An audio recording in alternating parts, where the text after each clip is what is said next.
Bueno, buenas tardes a todos. En este video vamos a hablarles un poco sobre un patrón de diseño. En este caso es el llamado Chain of Responsibility. Y los que le vamos a hablar en este caso somos mi persona, Raciel Gómez Barrios, mi compañero Roy Valverde García y mi otro compañero Víctor Esquivel Sánchez. Ok, para hablar de ese patrón, primero vamos a empezar con el propósito, que dice que este patrón se utiliza para evitar el acoplamiento entre un emisor de una solicitud y sus receptores, al dar la oportunidad de que más de un objeto maneje la solicitud sin que el emisor conozca qué objeto lo hará. Es decir, este patrón nos permite pasar las solicitudes por medio de una cadena de manejadores o trabajadores, también se puede ver así. Y el primer manejador que reciba la solicitud ya decide si lo pasa al otro manejador o si lo trabaja él. Ahí entre ellos ven quién lo puede hacer de la mejor manera. Ahora les vengo a hablar sobre un problema que presenta o un posible problema que presenta este tipo de principio de diseño que estamos haciendo, que es el Chain of Responsibility.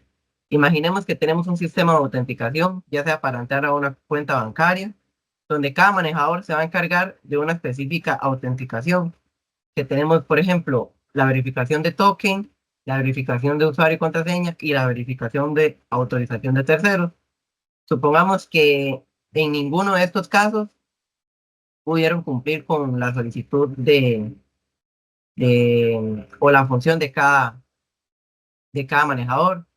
Pongámosle que la verificación de token fue incorrecta, o el usuario fue mal ingresado, o la autorización de terceros no fue verificada. En este caso, lo que va a pasar es pasar al siguiente manejador y como no existe, va a dar un error o no va ningún mensaje, lo que el usuario o el cliente que está ingresando a la página bancaria no va a tener una respuesta del sistema, lo cual va a dar un problema de retroalimentación que va a generar confusión en el usuario y va a dar falla de comunicación del sistema. Una solución a este posible problema es agregar un manejador de respaldo o un manejador por defecto al final de la cadena de manejadores, donde si ninguno de los anteriores que planteamos, que en ese caso sería el de verificación de token, o el de verificación de usuario, o el de verificación de terceros, si ninguno de estos pudo cumplir con la solicitud, lo que generaba era una confusión y una falla de comunicación con el usuario. Así que este manejador de respaldo, al final de la cadena, lo que puede hacer es rechazar la solicitud y enviar un mensaje genérico, como en este caso diga autenticación fallida, o en otros casos puede decir que no se pudo cumplir con la solicitud o no se pudo encontrar la respuesta a este problema, en dado caso. Ok, entonces a continuación yo les voy a explicar la estructura de este patrón, que consiste básicamente, bueno, aquí tenemos una imagen que explica muy bien la estructura, que empieza con el cliente, que es básicamente el objeto que hace la solicitud al sistema. Después tenemos este handler llamado aquí, que también se le conoce como manejador abstracto, que es el que determina la interfaz para procesar la solicitud del cliente y le manda esa solicitud a los manejadores concretos, que es la cadena de manejadores ya con los trabajadores, por decirlo así. Y esos manejadores concretos reciben la solicitud del manejador abstracto y ellos deciden ya, si digamos que la recibe este primero, y él decide si hacerla o si la pasa al siguiente manejador. Y así sucesivamente, hasta que vean quién se queda con la solicitud, depende del tipo que sea y de cuál manejador sepa hacerlo. Ahora paso a explicarles un poco por encima lo que es la aplicabilidad de este patrón. Este patrón se puede utilizar cuando se necesita que múltiples objetos tengan la oportunidad de manejar una solicitud. ¿Qué quiere decir esto? Que en algunos casos las solicitudes pueden ser de diferentes tipos y que no necesariamente se conoce el objeto que envía dicha solicitud. También se puede utilizar cuando no se quiere especificar el objeto que procesará la solicitud. De esta forma, todos los manejadores pueden procesar dicha solicitud y el usuario no puede, o sea, no necesariamente tiene que saber por cuáles manejadores pasó ni cuál fue el manejador el que lo atendió finalmente. Y por último, también se puede utilizar cuando sea fundamental ejecutar varios manejadores en un orden específico, ya que se puede, digamos, los manejadores se pueden acomodar en la cadena de cualquier manera, ya que el programador es el que decide cómo, cómo recorre la cadena de manejadores en la solicitud. Bueno, ¿cómo implementarlo? Primero se debe crear una interfaz manejadora la cual decide cómo pasará la información del cliente, ¿verdad? De la solicitud dentro del método. Ajá. Y la forma más flexible consiste en, en- en convertir la solicitud en un objeto y pasarlo al método de gestión como argumento. Y tercero, bueno, se debe crear una clase manejadora también, ¿verdad? Abstracta o clase padre, la cual debe tener un campo para almacenar una referencia al siguiente manejador de, de la cadena. También eh, se puede implementar el comportamiento por defecto. Conveniente, conveniente para el método del control, que consiste en reenviar la solicitud y al siguiente objeto, a no ser que no quede ninguno, ¿verdad? Y segundo, una se crean las subclases manejadoras y se implementan todos los métodos de control. Ah, cada manejador debe tomar dos decisiones cuando recibe una solicitud. Si procesa la solicitud o si pasa la solicitud al siguiente manejador. Y el cuarto se recomienda agregar un manejador por defecto, que sea el último de la cadena, ya que ninguno pudo ejecutar su función, ¿verdad? Como ninguno pudo, entonces que este dé un mensaje indicando que no se pudo realizar la solicitud. Bueno, las ventajas se pueden controlar en orden de las solicitudes, permitiendo al programador que el sistema optimice el flujo del procesamiento según la lógica o prioridad de al activarlo, aplicarlo. Y el segundo cumple con el principio de responsabilidad única, ¿verdad? Haciendo que el sistema que el sistema sea más limpio y, y manipulable. Mantenible, perdón, mantenible. Ajá. Y tres, quiere decir que una clase debe estar abierta para extensión y cerrada para modificación, lo que esto significa que el sistema debe poder ampliarse sin necesidad de cambiar el código existente. Y quedan las desventajas, que sería algunas solicitudes pueden acabar sin ser gestionadas, o sea, terminan como basura, ¿no? Lo que quiere decir que ningún manejador de la cadena se hizo cargo de la solicitud, dando una falta de retroalimentación al usuario al no darle una respuesta correcta. Bueno, en este caso aquí tenemos el UML del ejemplo programado que nosotros hicimos. Aquí, bueno, le voy a explicar un toque por encima para que mi compañero Víctor después en el ejemplo programado nos explique ya compilando el programa. Básicamente hicimos un programa que se dedica a que el usuario inserte una nota y que el programa le diga a cuál carrera puede entrar. Aquí hicimos 4 carreras, que estas 4 carreras serían los manejadores de la cadena. Después la clase llamada Carrier Selection System sería el manejador principal, o por decirlo así, la clase padre, que le establece la solicitud a los manejadores de la cadena. Y ya la clase University, la de arriba, sería básicamente la control, el que utilizamos para llamar a todos los nodos y poner a funcionar el programa en el main. A continuación les voy a hablar del código que utilizamos para este ejemplo del Chain of Responsibility, que es nuestro principio de diseño.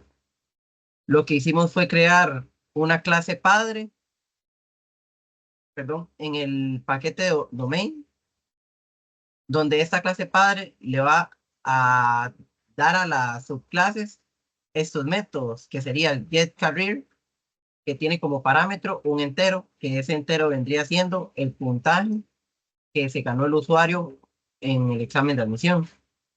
Y tenemos el get y el set de cada uno de ellos.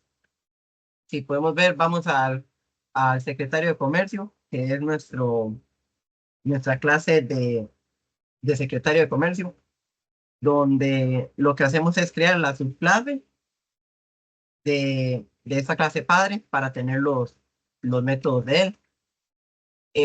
Instanciamos el objeto de la clase padre, lo llamamos send to the next y empezamos a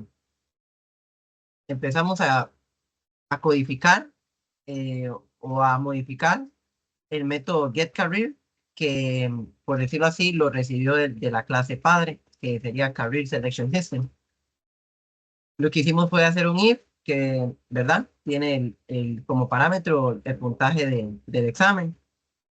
En el if toma el puntaje, y si el puntaje es menor a 400, te va a mostrar una notificación que dice que no califica para ninguna carrera y que usted fue atendido por el secretario de comercio, porque es en esta clase o en este objeto el que lo atendió, por decirlo así, o el manejador de la cadena que lo atendió.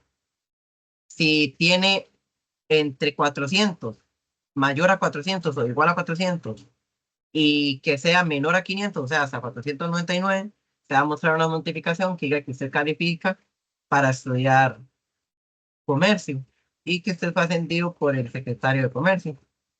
Ahora, si es mayor a 500, o bueno, mayor o igual a 500, que no se cumpliría ninguno de este if, lo enviaría al siguiente secretario, que si podemos ver aquí en nuestra clase University, vendría siendo la controller, que lo que hace aquí al principio es instanciar todas las clases. Aquí instanció la de la clase padre, por decirlo de una manera, con el nombre send to the next secretary. Instanciamos la de comercio secretary, el objeto de la clase English secretary, el objeto de turismo, el objeto del secretario de ingeniería. Y en, en el método llamado University, que vendría siendo el método controlador, lo que hace es lo mismo, instanciar los objetos. Como podemos ver aquí, this CS, nuevo comercio secretario, y crea un nuevo objeto de comercio secretario, de la clase comercio secretario, perdón. Y así con cada uno de ellos. Y lo que hace este método llamado getCareer de la clase University vendría siendo lo que vamos a instanciar en el main, que es la que empieza a llamar a todos los objetos y métodos de cada uno de los secretarios. Primero comienza con el secretario de comercio y adentro le enviamos, bueno, adentro le ponemos el secretario de inglés. El secretario de inglés va si el puntaje es igual o mayor a 500 y menor a 600. El de turismo es del puntaje mayor o igual a 600 y menor a 700. Y si el puntaje es mayor o igual a 700, va a ser va a calificar como estudiante de ingeniería en sistemas. Por lo tanto, en esta controladora le pasamos como parámetro a, al CS, que en CS vendría siendo el objeto de comercio. Le ponemos adentro de inglés porque si no cumplió este manejador como que califica para la carrera comercio, se la envía a la de inglés, que vendría siendo la que sigue.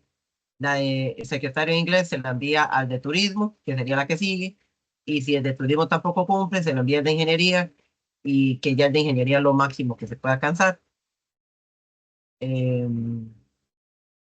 Y por último, Get Career. Esto lo que nos hace hacer es enviarle a este objeto de la clase Career Selection System, le envía el puntaje a absolutamente todo este método de Get Career, que se lo va a enviar a cada uno de ellos para que lo trabaje en su propio manejador, por decirlo de esta manera, de la cadena de manejadores. Y en el main lo que hacemos es eh, pedirle al usuario el puntaje que ganó en su nota de admisión. Instanciamos un objeto de la clase universidad de la controladora y este, implementamos el método getCareer, perdón, que es este de acá, que es el que, como lo dije antes, llama todos los métodos de la cadena de manejadores. Y ese vendría siendo nuestro método. Tirar por temas familiares. Así que vamos a continuar con la explicación del código, que lo que nos hace falta es correrlo. Vamos a darle correr, a compilarlo. Y nos dice ingrese su nota de admisión para asignarle una carrera. Supongamos que me gané un 350. No califica para ninguna carrera, usted fue atendido por el secretario de comercio. Quiere decir que lo que se cumplió fue ahí. Luego, vamos a volver a correrlo. Ingrese su nota, me gané un 450. Usted califica para estudiar comercio. Usted fue atendido por el secretario de comercio. Quiere decir que se cumplió ahí. Volvamos a correr. ¿Dónde era? Aquí. Mi nota fue 500. Usted califica para estudiar inglés. Usted fue atendido por el secretario de inglés. No obstante, el puntaje pasó primero por este manejador, que ese manejador es el de secretario de comercio. Lo que hace es enviárselo al que sigue, que es el de inglés, hace if y nos dijo que sí calificamos para estudiar inglés. Lo mismo pasa si le pongo 600. Ajá, 600, se lo envía al que sigue. Bueno, primero empieza con luego se lo pasa al manejador de Secretaría de Inglés, luego se lo pasa al de Turismo, y si le pongo 700 o 800, me lo va a mandar al de Ingeniería en Sistemas. Un ejemplo, voy a volver a hacerlo, a correrlo, y voy a ponerle ay, perdón, voy a volver a correrlo, y le voy a poner que me gané un 800. Usted califica para estudiar Ingeniería en Sistemas. Usted fue atendido por el secretario de Ingeniería en Sistemas. Quiere decir que ese puntaje pasó, o esa nota, pasó por todos los manejadores primero antes de llegar al de ingeniería, que es el último. Esa sería la explicación de nuestro código. Muchísimas gracias.